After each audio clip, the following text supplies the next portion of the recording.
Assalamualaikum warahmatullahi wabarakatuh. Halo, selamat datang kembali. Hari ini kita bakal kupas tuntas satu topik yang lagi heboh banget di mana-mana. Kecerdasan buatan atau yang lebih kita kenal sebagai AI. Pernah nggak sih Anda kepikiran AI ini beneran cerdas gitu? Punya pikiran sendiri? Atau jangan-jangan dia cuma alat yang super canggih aja, yang kemampuannya sering kita lebih-lebihkan?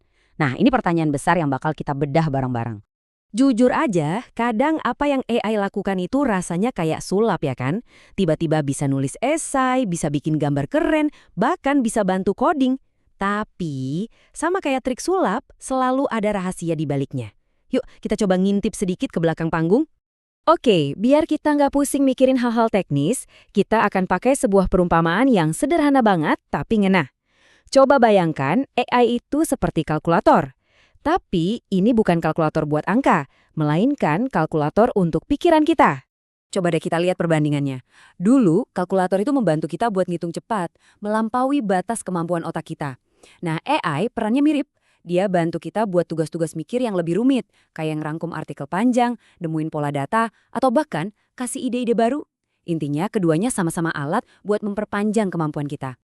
Dan kalau kita lihat cara kerjanya, polanya itu sama persis loh. Mau itu kalkulator atau AI, alurnya selalu kita kasih perintah atau input, sistemnya proses perintah itu sesuai aturan mainnya, terus dia kasih kita hasil atau output. Simple kan? Jadi konsep AI ini sebenarnya nggak semenakutkan itu. Nah, ini poin yang paling krusial. Baik kalkulator maupun AI itu sifatnya pasif. Dia nggak punya keinginan sendiri, nggak punya kesadaran apalagi tujuan hidup. Tanpa kita sebagai manusia yang kasih perintah dan memanfaatkan hasilnya, AI itu ya cuma sekumpulan kode yang diem aja. Tapi tentu saja, analogi kalkulator ini ada batasnya. Walaupun prinsip kerjanya mirip, tingkat kerumitan dan kemampuan AI itu ada di level yang benar-benar berbeda. Yuk kita lihat apa aja sih bedanya. Tabel ini nunjukin bedanya dengan jelas banget. Kalkulator kan tugasnya spesifik, cuma buat ngitung. Udah.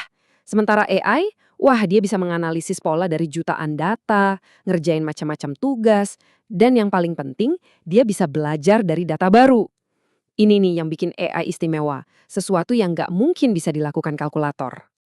Oke, sekarang kita tahu AI itu alat yang super canggih. Tapi ya namanya juga alat, pasti ada kelebihan dan ada juga kekurangannya. Penting banget buat kita tahu dua-duanya. Kekuatan supernya luar biasa. AI ini bisa jadi asisten pribadi yang ngebut banget, bantu riset, coding, atau analisis data dalam sekejap. Dia juga bisa jadi teman brainstorming buat cari ide-ide kreatif, dan bahkan bisa nemuin pola-pola tersembunyi dalam data yang mungkin nggak kelihatan sama mata kita. Tapi hati-hati. Ini nih sisi lemahnya. AI itu bisa salah, tapi ngomongnya pede banget.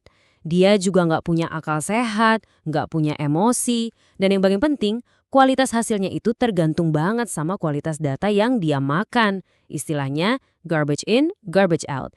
Kalau data latihannya jelek, ya hasilnya juga bakal ngaco. Jadi jangan pernah percaya 100% tanpa cek ulang.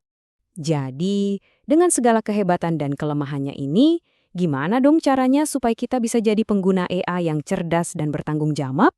Pertama, kita coba lihat dari gambaran besarnya dulu. Sejak zaman dulu, manusia itu selalu menciptakan alat untuk mempermudah hidup kan? Dari alat batu, mesin uap, sampai komputer. Nah, anggap saja AI ini adalah babak selanjutnya dalam sejarah panjang alat bantu manusia. Dia bukan sesuatu yang akan menggantikan kita, tapi melengkapi kita. Nah, ini dia resepnya. Pertama, jadikan AI sebagai asisten, bukan pengganti otak kita. Kedua, selalu cek ulang faktanya. Ketiga, pakai AI buat kerja lebih efisien, bukan buat jadi males. Dan yang terakhir dan terpenting, gabungkan hasil dari AI dengan pengetahuan, pengalaman, dan kebijaksanaan yang cuma kita yang punya. Oke, dari semua pembahasan kita tadi, mari kita tarik satu kesimpulan utama yang gampang banget buat diingat. Ini dia intinya. AI itu bukan otak kedua buat kita. Anggaplah dia sebagai kalkulator untuk pikiran. Alat bantu yang bikin kita bisa mengolah informasi dan ide jauh lebih cepat.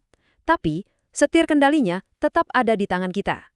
Nah, pertanyaan terakhir ini saya lempar kembali ke Anda.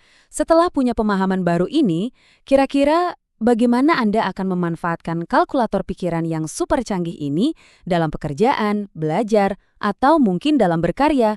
Coba direnungkan. Terima kasih banyak sudah menyimak. Wassalamualaikum warahmatullahi wabarakatuh.